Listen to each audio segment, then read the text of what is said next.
Hey hi hello very good morning welcome back to our channel Pushpa Bhupal. ఎలా ఉన్నారు అందరూ? నేను చాలా బాగున్నాను. మీరందరూ కూడా బాగుండాలి, సేఫ్గా ఉండాలని కోరుకుంటున్నా. సో ఇవాళ వ్లాగ్ ఏంటంటే నా మార్నింగ్ రొటీన్ వ్లాగ్ అనమాట. సో ప్రెగ్నెన్సీలో దట్టు 9th మంత్లో వితౌట్ అదర్ హెల్ప్, ఎవరి హెల్ప్ లేకున్నా నేను 23 months బేబీని మేనేజ్ చేస్తూ ఇంట్లో వర్క్స్ అన్నీ ఎలా మేనేజ్ చేస్తున్నా ఇవాళ అయితే షేర్ చేసుకోబోతున్నాను అనమాట. సో ప్రెజెంట్ నాకు ఇప్పుడు 37 weeks అనమాట. ఊరు నుండి కూడా వచ్చేసాను. ఇంకా వీక్లీ వన్స్ హాస్పిటల్ చెకప్స్ ఉంటూనే ఉంటాయి. ఇంకా 9th మంత్లో ఎప్పుడు ఎమర్జెన్సీ వస్తుందో, ఏ టైంలో హాస్పిటల్కి వెళ్ళాల్సి వస్తుందో తెలియదు అనమాట. సో అందుకని చెప్పి ఇంకా తిరుపతికి అయితే వచ్చేసాను. ఇంకా అమ్మ అయితే డెలివరీ టైం అప్పుడు రమ్మని చెప్పాను అనమాట. ఇప్పుడు నుంచి ఉన్నా కూడా నాకేం పెద్ద అవసరం లేదు, సో ఊరికి అమ్మ వచ్చి ఎందుకు అని చెప్పి నేనే వద్దు అని చెప్పాను అనమాట. అమ్మ ఊర్లోనే ఉంది. ఇంకా డెలివరీ టైంలో నాకు ఇంకా ఇబ్బందిగా ఉన్నప్పుడు పిలుద్దాము అని చెప్పి ఇంకా నేను పాప అయితే తిరుపతికి వచ్చేసామన్నమాట. నా వర్క్స్ అన్నీ కూడా నేనే చేసుకుంటూ ఉన్నాను. మనం డెలివరీ టైం దగ్గర పడే కొద్దీ ఇంకా యాక్టివ్గా ఉంటే ఇంకా మనకే మంచిదన్నమాట. ఇంకా మార్నింగ్ లేవగానే ఫస్ట్ అయితే బెడ్ సర్దేస్తున్నాను అనమాట. ఇది నా రొటీనే కాదు, every house wife morning routine అనమాట. లేవగానే ఫస్ట్ అయితే బెడ్ సర్దేయడం, మళ్ళీ ఆ రూమ్లోకి రాకుండా ఇంట్లో వర్క్స్ చేసుకుంటూ ఉంటాం అనమాట. అది మళ్ళీ డిలే అయిపోయింది అనుకోండి, అలానే ఉండిపోద్ది. అదే మార్నింగ్ లేవగానే ఫస్ట్ ఆ పని చేసేసామనుకోండి ఒక పెద్ద పని అయిపోతుంది అనమాట మనకి. లేచి ఇంకా బ్లాంకెట్స్ అంతా ఫోల్డ్ చేసి బెడ్ అంతా సర్దేశాను అనమాట. ఇంకా హోమా కూడా నా చుట్టూ తిరుగుతూ ఉంది. ఇద్దరం ఒకే టైంకి లేస్తాం ఆల్మోస్ట్. ఎప్పుడో ఒకసారి నేను ఒక 10-20 minutes అలా ముందు లేస్తూ ఉంటాను. మోస్ట్లీ ఇద్దరం ఒకేసారి లేస్తూ ఉంటాము. నేను లేచేసి వచ్చేస్తే మళ్ళీ తను కూడా లేచి వచ్చేస్తుంది అనమాట. తనకి మళ్ళీ నిద్ర డిస్టర్బెన్స్ ఎందుకు అని చెప్పి నేను పాప లేచేంతవరకు మోస్ట్లీ నేను కూడా పడుకుంటూ ఉంటానన్నమాట. ఇంకా ఇది మా బెడ్రూమ్. పెద్దగా సామాన్లు ఏమి ఉండవు. నాకు బెడ్రూమ్ అంటే ఓన్లీ బెడ్సే ఉండాలి. మరి ఎక్స్ట్రా థింగ్స్ అన్నీ ఉన్నా కూడా మెస్సీగా నచ్చదనమాట. సో బెడ్రూమ్ అంటే ఓన్లీ బెడ్సే ఉండాలి నాకు. అందుకని చెప్పి ఇలా నీట్గా బెడ్స్ వేసుకొని నాకు డైలీ కావాల్సిన థింగ్స్ కొన్ని మాత్రం అలా నాకు హ్యాండీగా పెట్టుకున్నాను అనమాట. ఇవి మాత్రం నావి కాదు, భూపాల్వి. ఈ మధ్య ఇన్స్టా ఓపెన్ చేస్తానే రెజినాల్ మెన్స్వి చాలా ప్రోడక్ట్స్ వస్తున్నాయి కదా, మంచిగా యాడ్స్ కూడా వస్తున్నాయి, రివ్యూస్ కూడా చాలా బాగున్నాయి. అది చూసి మేమైతే ఆర్డర్ చేసామన్నమాట. రీసెంట్గానే ఒక 2 days నుంచే వాడుతున్నాడు. రిజల్ట్ ఇంకా తెలియలేదన్నమాట. ఇంకా వాడి కొన్ని రోజులు వాడితే కానీ తెలియదు రిజల్ట్ మనకి. ఇవన్నీ కూడా మెన్స్కి సంబంధించినవి. Lip balm, serum, moisturizers. Night time ఒక మాయిశ్చరైజర్, డే టైం ఒక మాయిశ్చరైజర్ అనమాట. ఒక సెట్ ఆఫ్ 4 తీసుకుని ఆర్డర్ చేసామన్నమాట. ఇంకా పర్ఫ్యూమ్స్ కూడా భూపాల్ డైలీ వాడుతూ ఉంటాడని చెప్పి అక్కడ హ్యాండీగా అయితే పెట్టేశాను. సో ఇంతే అండి, సింపుల్గా ఉంటుంది మా బెడ్రూము. ఇంకా నైట్ టైం నాకు పాపకు కొన్ని కావాల్సిన మెడిసిన్ అలాంటివన్నీ కూడా ఇలా టేబుల్ పైన పెట్టుకుంటాను అనమాట హ్యాండీగానే. మళ్ళీ నిద్రలో లేచి వెతుక్కోవడం కష్టం అని చెప్పి కావాల్సిన థింగ్స్ అన్నీ కూడా ఇలా చేతికి అందేలాగే పెట్టుకుంటాను. Diaper rash cream, baby rub, baby nozzle drops, water bottle, ఇవి కంపల్సరీ అనమాట. డైలీ ఇవి వాడుతానని కాదు, rash cream, baby rub, nozzle drops ఎప్పుడైనా ఇన్ కేస్ నైట్ అవసరం వస్తుందేమో అని అట్లా పక్కన పెట్టుకుంటాను అనమాట ఎప్పుడు. బెడ్రూమ్ అంతా కూడా నీట్గా సర్దేసి నేను ఫ్రెష్ అప్ అయిపోయాను అనమాట. ఇంకా హాట్ వాటర్ కూడా తాగేసాను. కాసేపు వాకింగ్, కొన్ని చిన్న ఎక్సర్సైజెస్ అన్నీ చేద్దామని ఎవ్రీడే కంపల్సరీ చేస్తున్న. థర్డ్ ట్రైమిస్టర్ పెట్టినప్పటి నుండి డైలీ ఎక్సర్సైజ్, వాకింగ్స్ అయితే చేస్తున్నా. కానీ 9th month ఎంటర్ అయ్యాక 9th monthలో మార్నింగ్ ఈవినింగ్ 2 times అనేది నేను చేస్తున్నాను అనమాట. ఇంకా వాకింగ్ కోసం అని చెప్పి ఇలా నైట్ డ్రెస్ అయితే వేసుకున్నాను. ఇంకా హోమా ఎత్తుకో అని మొండి చేస్తుందన్నమాట. ఇంకా ఫస్ట్ పాలు ఇస్తే వద్దు అనింది. సర్లే కాసేపు వాకింగ్ చేసి మళ్ళీ ఇద్దాం అనుకున్నా. మళ్ళీ లేదు పాలు కావాలి అంటే మళ్ళీ తనకి కాంచి ఇచ్చాను అనమాట. సో ఇంకా తను పాలు తాగేశాక మళ్ళీ నా వాకింగ్ డిస్టర్బెన్స్ ఉండదు. కంటిన్యూ ఒక 1 hour పైనే పడుతుంది అనమాట వాకింగ్. చిన్న ఎక్సర్సైజెస్ డెలివరీకి, నార్మల్ డెలివరీకి హెల్ప్ అవుతాయన్నమాట మనకి.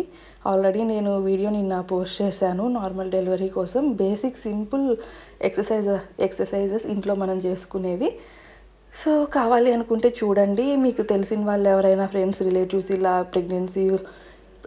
ప్రెగ్నెన్సీ అయ్యి నార్మల్ డెలివరీ కోసం చూస్తుంటే వాళ్ళకు కూడా ఆ వీడియోని ఫార్వర్డ్ చేయండి. కంపల్సరీ యూజ్ అవుద్ది అనమాట. నాది ఫస్ట్ డెలివరీ కూడా నార్మల్ డెలివరీ. అప్పుడు కూడా నేను సేమ్ ఇదే చేశాను. ఇప్పుడు కూడా సేమ్ అవే వర్కౌట్స్ చేస్తున్నాను అనమాట. వర్కౌట్స్ అంటే మళ్ళీ హెవీ కాదు, సింపుల్ వే. మనం చేయగలిగేవే అనమాట. సో థర్డ్ ట్రైమిస్టర్ ఎంటర్ అయినప్పటి నుంచి డైలీ చేస్తే మంచి రిజల్ట్ అనేది వస్తుంది. ఇంకా 9th మంత్లో నేను 2 times మార్నింగ్ ఈవినింగ్ 2 సార్లు అయితే చేస్తున్నాను అనమాట. వాకింగ్, మనము స్టెప్స్ ఎక్కడం, ఇంకా duck walk, butterfly pose, squats, ఇవన్నీ బేసిక్ అనమాట.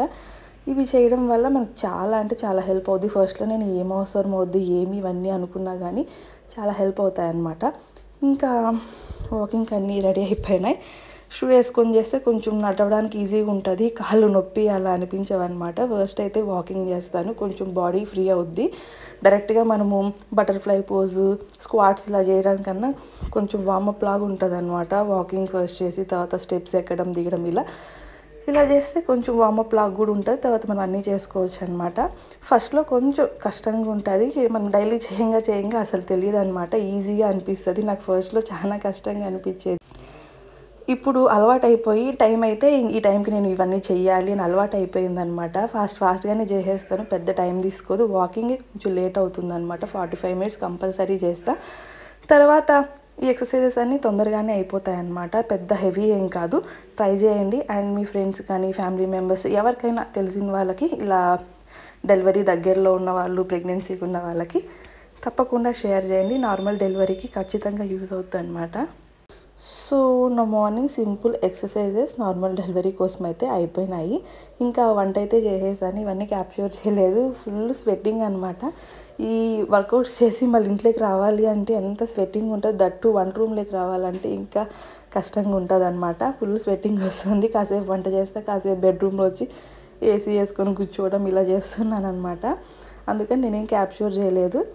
బ్రేక్ఫాస్ట్ కుక్ చేసేదంతా కూడా ఇవాళ బ్రేక్ఫాస్ట్ ఇడ్లీ, టమాటో కారం, అలానే శనగగింజలు అండ్ కొత్తిమీర చట్నీ అయితే చేశాను అనమాట. చట్నీ అయితే నేను ఇంకా పర్టికులర్గా హోమా కోసమే చేస్తానన్నమాట. అడుగుతుంది తను నాకు చట్నీ అని. మనం ఒకరోజు చేయకపోయినా ఇడ్లీ, దోశ ఏదైనా ఇచ్చామనుకోండి చట్నీ అని అడుగుతుంది. సో ఇంకా హోమా కోసమే కంపల్సరీ ఎవ్రీడే చట్నీ చేయాల్సి వస్తుంది. ఏ కర్రీ చేసిన మార్నింగ్ బ్రేక్ఫాస్ట్లోకి మళ్ళీ చట్నీ అనేది కంపల్సరీ చేస్తానన్నమాట. సో ఇవాళ నా సింపుల్ బ్రేక్ఫాస్ట్ ఇది. ఇడ్లీ, టమాటో కారం, chutney, water melon juice and banana అనమాట. ఇవాళ డ్రై ఫ్రూట్స్ ఏం తినలేదు. ఈరోజు ఫుల్ ఆకలిగా ఉందనమాట. ఎప్పుడెప్పుడు బ్రేక్ఫాస్ట్ కుక్ చేసుకొని తినేద్దామా అని. సో అందుకని ఇంకా డ్రై ఫ్రూట్స్ స్కిప్ చేశాను. బ్రేక్ఫాస్ట్ తర్వాత కూడా ఎప్పుడో ఒకసారి తినచ్చు అని చెప్పి ఇంకా బ్రేక్ఫాస్ట్ అంతా అయిపోయింది. ఫ్రెష్ అప్ కూడా అయిపోయాను అనమాట. సో ఇంట్లో లేము కదా, 1.5 months పైనే అయిపోయింది. ఇక గ్రాసరీ ఇలా ఏమీ లేదనమాట. ఇంకా డీమార్ట్కి వెళ్ళి తెచ్చుకుందామని ఇలా రెడీ అయిపోయాను. పాపకు కూడా బాగా చేయించేసాను అనమాట. సో ఏమీ ఆ ఫేస్కి అప్లై చేయలేదు. నా ఫేస్ చూసి భయపడకండి. డెలివరీ దగ్గర వచ్చే కొద్దీ ఫేస్లో చాలా చేంజెస్ ఉన్నాయన్నమాట. ఇంకా డీమార్ట్కి అయితే వచ్చేసాము. హోమాకి డీమార్ట్కి వెళ్తే ఇంకా పండగ అని చెప్పాలి. అక్కడి నుంచి రాను అంటుంది అనమాట. చూసిందల్లా తీసి కార్ట్లో వేసేయాలి అంటుందని. యాక్చువల్లీ ఇప్పుడు తను చూసే హార్పిక్ లిక్విడ్స్ అన్నీ కూడా కావాలంట. చూసిందల్లా కావాలంటది. అన్నీ ఎత్తి అలా కార్ట్లో వేసుకుంటూ కొంచెం పిల్లలకి టైంపాస్ కూడా అవుతుంది. అట్ ద సేమ్ టైం మనం అనుకున్న దానికంటే ఎక్కువ తీసుకువచ్చేస్తాము. వాళ్ళు అక్కడ మారాన్ చేస్తూ ఉంటారు. అస్సలు ఇంటికి రానంటారు అనమాట. మనము ఒక వస్తువు తీసుకురావాలనుకుంటే పిల్లల్ని తీసుకెళ్తే ఎక్స్ట్రాగా ఒక 10 తీసుకొస్తామన్నమాట. వాళ్ళు ఒప్పుకోరు, ఇంకా ఫుల్ రచ్చ చేస్తారు. మనం కంపల్సరీ వేసుకురావాల్సిందే. సర్లే బిల్లింగ్ కౌంటర్ దగ్గర తీద్దామంటే అక్కడ కూడా ఒక కన్ను వేసుకుంటారనమాట. మనము తీసేస్తాను, మా బిల్లు వేపిస్తున్నాము అన్నీ తెలిసిపోతాయి పిల్లలకి. అసలు హోమా కూడా అంతే అనమాట. ఇంకా కావాల్సినవన్నీ తీసేసుకున్నాం. ఎక్కువగా తీసుకోలేదు. మళ్ళీ నేను డెలివరీ అయిపోయాక మళ్ళీ ఊరు వెళ్ళిపోతాను ఎందుకు అని చెప్పి కావాల్సినవి కొన్ని థింగ్స్ అలా తీసుకున్నాం అనమాట. ఇంకా కౌంటర్ దగ్గర వీళ్ళు ఎందుకు ఇలా స్నాక్స్ చాక్లెట్స్ పెడతారో అర్థం కాదు. పిల్లలు అక్కడికి వచ్చి ఇంకా అస్సలు వాళ్ళని కంట్రోల్ చేయలేమన్నమాట. ఉన్న చాక్లెట్స్ అన్నీ తీసేసుకుంటుంది. ఇది కావాలి అది కావాలి అని చెప్పి. ఇంకా బిల్ వేయనిరా, నీకు ఓపెన్ చేయిస్తానంటే అలా కాదంట, బిల్ వేయకముందే ఓపెన్ చేసేయాలని ఫుల్ రచ్చ చేస్తుందన్నమాట. ఇంకా ఈ కౌంటర్ దగ్గరికి వచ్చినప్పుడు వాళ్ళని ఆపలేం మనము.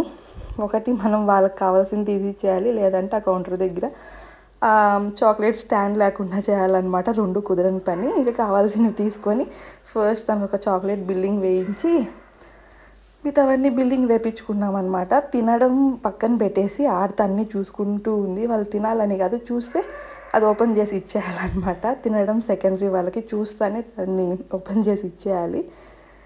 ఇంకా ఇలా అయిందనమాట ఇవాళ నా మార్నింగ్ రొటీన్ బ్లాగ్ అనేది. మార్నింగ్ ఒక 10:30కి అలా వెళ్ళాం కాబట్టి ఎక్కువ రష్ లేరు. ఇంకా ఇంటికి రాగానే ఒక స్ట్రాంగ్ టీ అయితే పెట్టేసుకున్నాను. బయట వెళ్ళి వచ్చాక కొంచెం హెడేక్గా ఉంటే టీ అయితే పెట్టుకున్నాను అనమాట. సో గైస్, ఇదండి ఇవాల్టి వ్లాగ్. వీడియో నచ్చితే లైక్, షేర్ అండ్ సబ్స్క్రైబ్.